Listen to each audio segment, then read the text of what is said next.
Alhamdulillah, alhamdulillahilladzi an'amana bi ni'matil iman wal islam. Ashhadu an la ilaha illallah wa ashhadu anna Muhammadan abduhu wa rasuluh. La nabiyya ba'da amma ba'du. Bapak-bapak, ibu-ibu, hadirin wal hadirat yang berbahagia.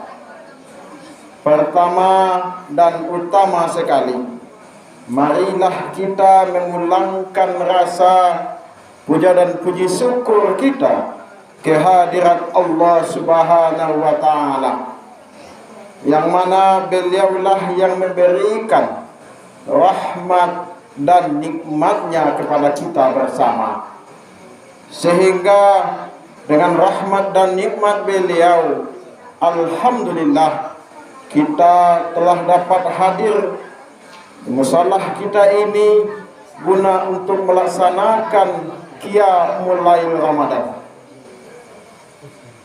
Pada malam hari ini kita sudah sampai malam yang ke-15 atau malam yang ke-16 bagi yang puasa hari Senin, dan malam ke-16, malam ke-15 bagi yang puasa hari Selasa. Kemudian salawat beringan salam tamohonkan kepada Allah agar disampaikan kepada Nabi kita, yakninya Nabi besar Muhammad sallallahu alaihi wasallam. Beliaulah yang membawa kita dari alam kejahilan, terutama dari segi akidah, dari akidah yang jahiliyah ke akidah yang baik yang sama-sama terasakan pada saat sekarang ini.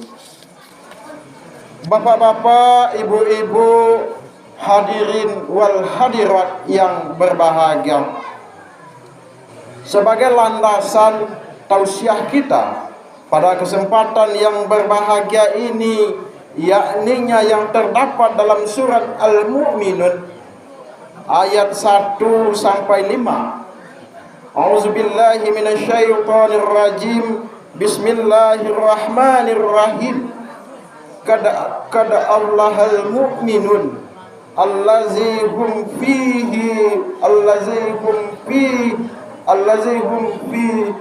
sholatihim khashi'un wallazina hum anil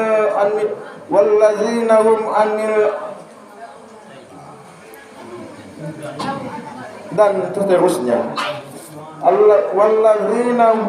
Wallazina hum anil lakwil mu'ridun.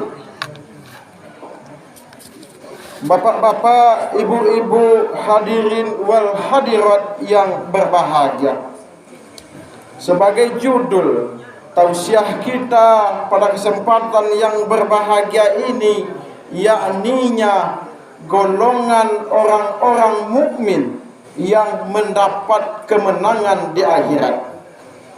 Bapak-bapak, ibu-ibu, hadirin wal hadirat yang berbahagia, kita semuanya, kita orang mukmin, yakninya tujuan kita beribadah adalah untuk mendapatkan kemenangan. Kemenangan itu harus kita dapatkan kalau kita ingin masuk ke dalam surganya Allah nantinya. Oleh karena itu, kita sebagai hamba Allah harus melaksanakan perintah Allah dan menjalankan perintah Allah dan meninggalkan larangan-larangan Allah itu sendiri.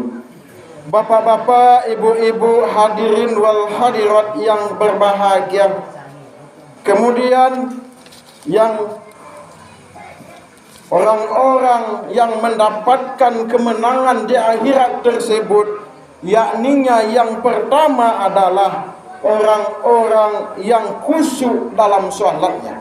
Itu yang pertama, orang-orang yang khusyuk dalam sholatnya. Perkara khusyuk adalah perkara yang diberikan oleh Allah Subhanahu wa taala. Kita hanya bisa untuk berupaya supaya kita khusyuk di dalam salat kita itu. Itu yang harus kita lakukan. Bapa awak supaya khusyuk dalam sembahyang tu, yaitu nonan pertama adalah kita itu hendaknya kita itu dalam salat itu hendaknya kita melaksanakan salat itu dilihat oleh Allah Subhanahu wa taala. Itu yang pertama. Kita dalam salat itu kita dilihat oleh Allah Subhanahu wa taala. Kalau awak dilihat Allah, itu akan khusyuk kita dalam melaksanakan ibadah salat itu. Tidak pikiran kana lain seperti pikiran kalapau, pikiran dan lain sebagainya. Tak ada pikiran awak untuk itu doh. Hanya kita fokus melaksanakan ibadah kerana Allah Subhanahu wa taala. Bapak-bapak, ibu-ibu, hadirin wal hadirat yang berbahagia, khusyuk dalam sembahyang itu yakninya awak tak ada memikir incayala ya dah. Kita hanya fokus untuk beribadah kepada Allah Subhanahu wa taala, bukan kerana malu kami nantu, bukan kerana malu ka mintu dan lain sebagainya. Kalau seorang guru malu kepada kepala sekolah dan lain sebagainya. Kalau seorang pejabat malu kepada atasannya, bukan itu yang dikatakan dengan salat kita khusyuk. Bapu awak itu supaya pai ke masjid, yakni no pai ke musola, yakni no dekarano malu kami nantu, malu kepada dosana awak, uang lai pai ke masjid awak indak.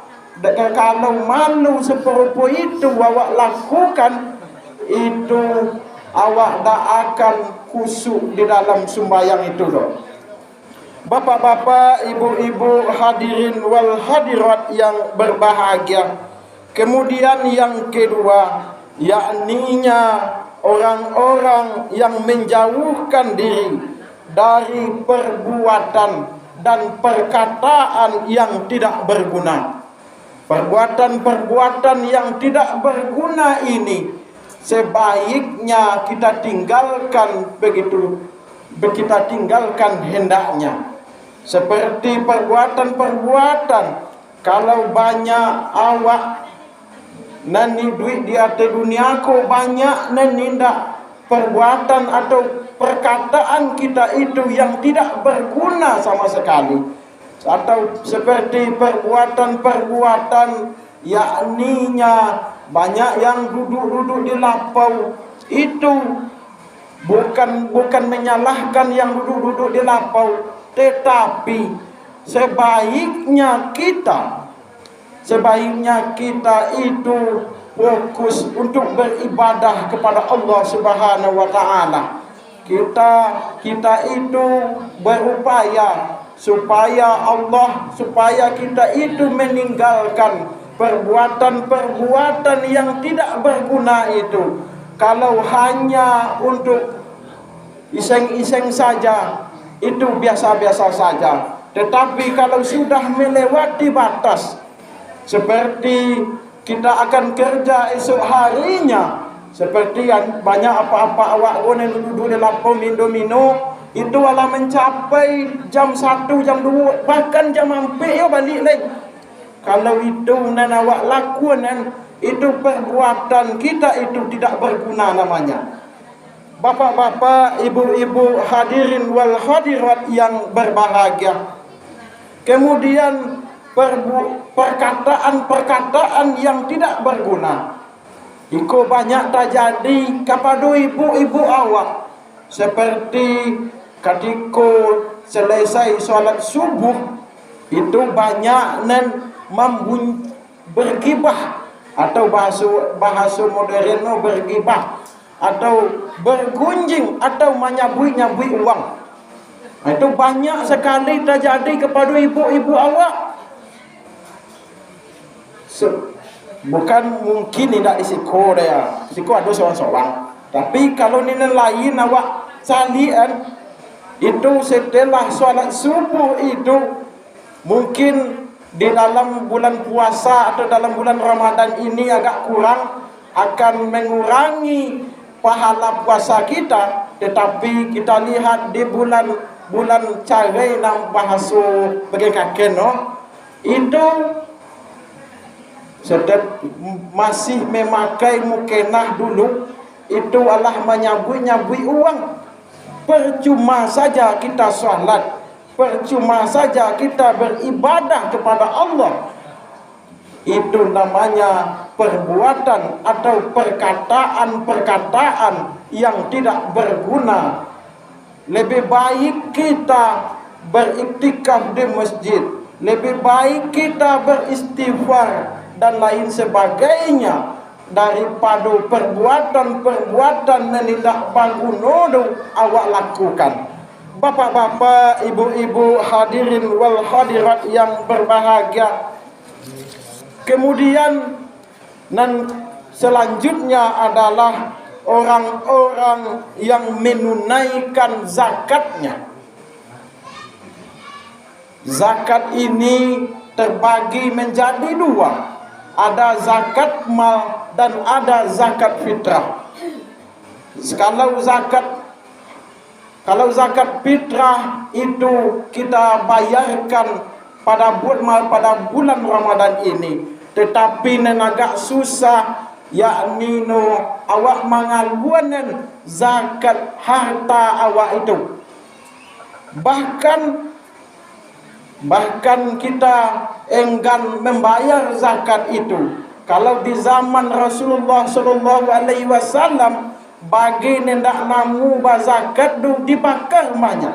Bakar rumahnya, kata Nabi. Kalau awak tak namu mengaduan zakat haratu awak cakodu, itu agak susah awak mengaduan Bahkan kita berkelah, yakninya ketika kita panen itu padi tak berasi itu awak kanduan di dalam kece awak. Padi awak tak berasi alun ditampi dan lain sebagainya. Bapa awak supaya tidak mengaduan zakat kalau yang seharusnya, kalau kita sudah sampai zakat harta seperti zakat padi awak kalau sudah sampai 1.000, maka kita keluarkan 2,5% dari itu. Oleh kerana itu, bayarlah zakat kita itu untuk membersihkan harta kita, kepada Allah Subhanahu wa taala.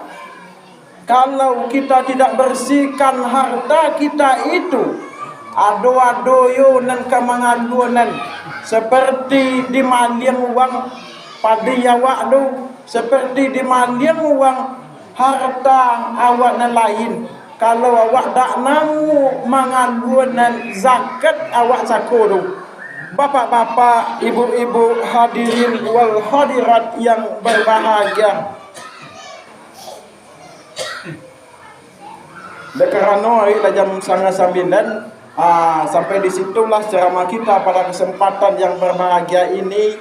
Kalau panjang-panjang baku mengantuk ibu-ibu awak. Jadi sedemikianlah ceramah kita pada kesempatan yang berbahagia ini. Alah nak dulu di situ. Kalau untuk perkenalan tak perlu lagi kerana awak lah nak 2 kali di situ. Alah nak 3 kali lo tahun patang 2 kali lo nak kampik lagi ni lah. Lah demikian ceramah kita pada kesempatan yang berbahagia ini. Mudah-mudahan ada manfaatnya. terutama bagi saya yang menyampaikan. Faqtadiru ya ulil absar la'allakum turhamun. Assalamualaikum warahmatullahi wabarakatuh.